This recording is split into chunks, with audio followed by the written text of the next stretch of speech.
મિત્રો સિલાઈ મશીનની પ્રેક્ટિસ કાપડ ઉપર આપણે ચાલુ કરીએ. મિત્રો ફેબ્રિક ઉપર પ્રેક્ટિસ કરવા માટે જો આ તમે ઇમેજમાં જોઈ શકો છો જો કેટલું વ્યવસ્થિત રીતે બોર્ડરો વારે છે મિત્રો, બરાબર છે. એ જ રીતે આપણે બોર્ડરો પણ વારવાન છે. મશીન કંટ્રોલ અને પેપર પ્રેક્ટિસ કરવાથી કુશળ કારીગર બને છે.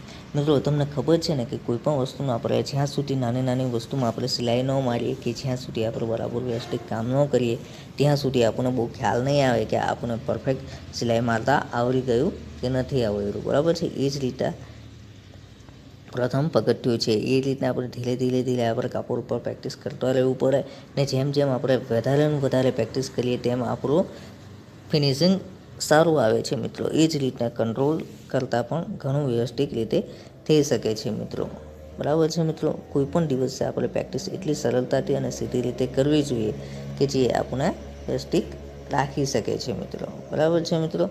એટલે સારામાં સારી પેપર પ્રેક્ટિસ કરીએ જેના લીધે આપણે કોઈ પણ કંપનીની અંદર જઈએ તો આપણને સારામાં સારું. સિલાઈનું મધ્યમ મિત્રો તમને ખબર છે ને સૌપ્રથમ તો ટાંકો બરાબર આવે છે કે નહીં.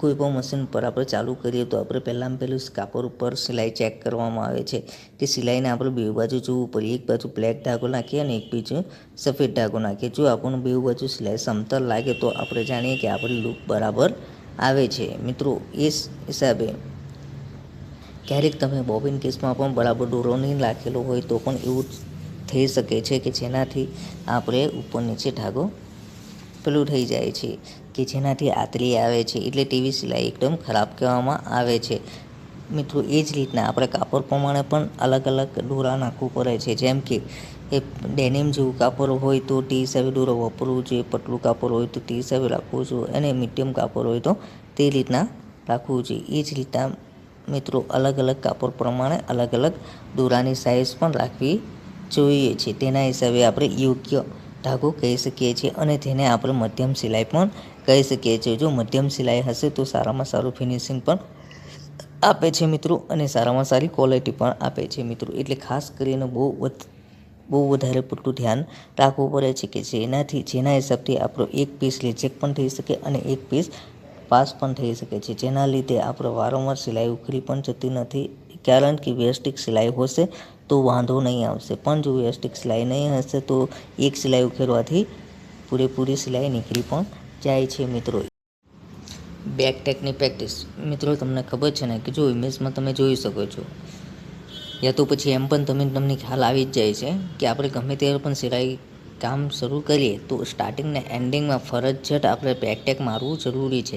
બેકટેક વધારે ન હોવું જોઈએ, કેટલાથી 3 થી 4% જ હોવું જોઈએ કે જેનાથી પીસ ખરાબ પણ દેખાય નહીં હોય ને. તો અર્થાત એવી રીતના લોક મારે છે કે જાણે કે રફ્ફું બનાવી દીધું હોય ને એવી રીતના તો ખરાબ દેખાય છે. એટલા માટે એને બેકટેકની પ્રેક્ટિસ જરૂરી છે. બેકટેક સ્ટાર્ટિંગ અને એન્ડિંગમાં ફરજિયાત મારવું જોઈએ કે જેનાથી સિલાઈ ઉખડી ન જાય, વારંવાર એને નીકળી ન જાય, ક્યારે પણ ભૂલ નહીં આવે તો આપણે સિલાઈ ખોલવી પડે, બરાબર છે. એટલે બેકટેક એટલું વ્યવસ્થિત મારવાનું કે જે વ્યવસ્થિત દેખાય પણ છે અને સારું પણ લાગે છે. એટલે બેકટેકનું મહત્ત્વ બહુ વધારે પડતું છે કારણ કે આપણે સ્ટાર્ટિંગ અને એન્ડિંગમાં ફરજિયાત લોક મારવું એને આપણે બેકટેકની પ્રેક્ટિસ કહીએ છીએ. એટલે વારંવાર આપણે બેકટેકની પ્રેક્ટિસ પણ કરવી ખૂબ જ જરૂરી છે. જ્યારે આપણે શીખીએ ત્યારે પહેલાં સ્ટાર્ટિંગમાં બેકટેક ફરજિયાત મારવું ને એન્ડિંગમાં મારવું અને એ જ રીતના આપણે કાપડ ઉપર પ્રેક્ટિસ જ્યારે કરીએ છીએ તો વારંવાર બેકટેક મારતા આપણે વારંવાર માર્યા કરીએ તો આપણે બેકટેક પ્રેક્ટિસ કરતાં આવડી જાય છે, જેનાથી આપણે વધારે પડતો.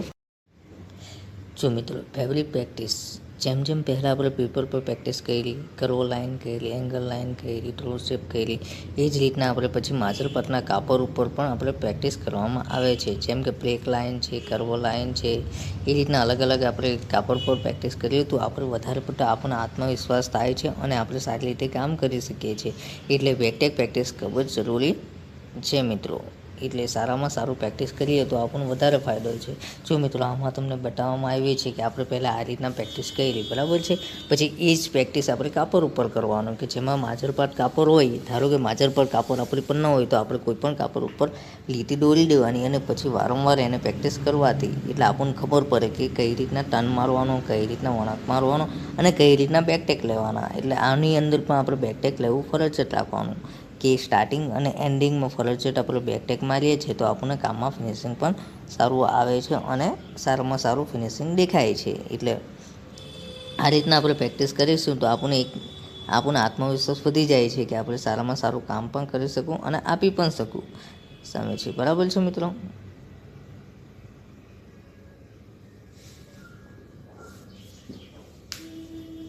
પ્રેક્ટિસના ચેક પોઈન્ટ.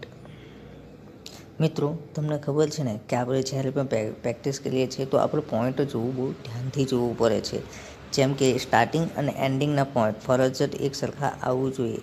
જો લાઇન પર જો અહીંયા તમને આ પ્રેક્ટિસ કાપડ ઉપર અને પેપર ઉપર પ્રેક્ટિસ કરતાં તમને બતાવે છે જો કેવી રીતના પ્રેક્ટિસ કરી છે. એક પણ પોઈન્ટ આગળ પાછળ નથી જતો અને એકદમ સીધે સીધું જાય છે, કે જેનાથી આપણે એ રીતના પ્રેક્ટિસ વારંવાર કરવાથી પછી જ્યારે આપણે કાપડ ઉપર પ્રેક્ટિસ કરીએ તો એ જ રીતના વ્યવસ્થિત પ્રેક્ટિસ કરીશું તો કોઈ પણ દિવસે આપણી ભૂલ ન આવશે અને આપણે ગાર્મેન્ટ ઇન્ડસ્ટ્રીની અંદર કે આપણે પોતાના ઘરે પણ કામ કરીએ તો બહુ વ્યવસ્થિત રીતે કામ કરી શકીએ છીએ. જો આટલી વસ્તુ તો આપણે ખાસ ધ્યાન રાખવું જ પડશે. લાઇન વગર પણ એક સરખા અંતરે સિલાઈ કરવી જોઈએ. જો ધારો કે આ રીતના લીટી દોરેલી હોય તો પણ સિલાઈ સીધી જ જવી જોઈએ અને લીટી ન દોરેલી હોય તો પણ સીધી જ સિલાઈ જવું જોઈએ. સ્ટિચિંગ પોઈન્ટ અને એન્ડિંગ પોઈન્ટ બરાબર હોવા જોઈએ. જો મિત્રો આપણે ક્યારે પણ સ્ટાર્ટિંગ પોઈન્ટ અને એન્ડિંગ પોઈન્ટ એકદમ સરખા હોવા જોઈએ, જો તો જ બરાબર લાઇન અને સિલાઈનું ફિનિશિંગ આપશે, નહીં તો એમ ફિનિશિંગ આવશે એવું નથી. સિલાઈ મધ્યમમાં હોવી જોઈએ. મિત્રો આપણે કોઈ પણ વસ્તુની આપણે સિલાઈ કામ કરીએ છીએ તો મિત્ર સિલાઈ એકદમ મધ્યમમાં હોવી જોઈએ, કે જે આપણે અગાઉ જોઈ ગયા કે બ્લેક દોરો અને સફેદ દોરો નીચે ઉપર જોઈએ તો એક સરખા બ્લેક જ દેખાવું જોઈએ અને સફેદ જ દેખાવું જોઈએ, કે જેનાથી આપણું સિલાઈ પણ સારી રીતના આવે છે. સ્ટાર્ટિંગ અને એન્ડિંગના બેકટેક એક સરખા હોવા જોઈએ. મિત્રો ઘણી વખત એવું બને છે કે આપણે બેકટેક જ્યારે મારીએ છીએ ને તો અડધા લોકો એવું કરે છે કે જાણે કે આમ એકદમ રફું કર્યું હોય ને એ રીતના બેકટેક મારે છે, પરંતુ બેકટેક હંમેશા 3-4% હોવું જોઈએ, યા તો 2-5% હોવું જોઈએ. એનાથી વધારે ટાંકાનો હોવો જોઈએ નહીં, જેનાથી વ્યવસ્થિત દેખાય પણ છે અને ફિનિશિંગ પણ સારું લાગે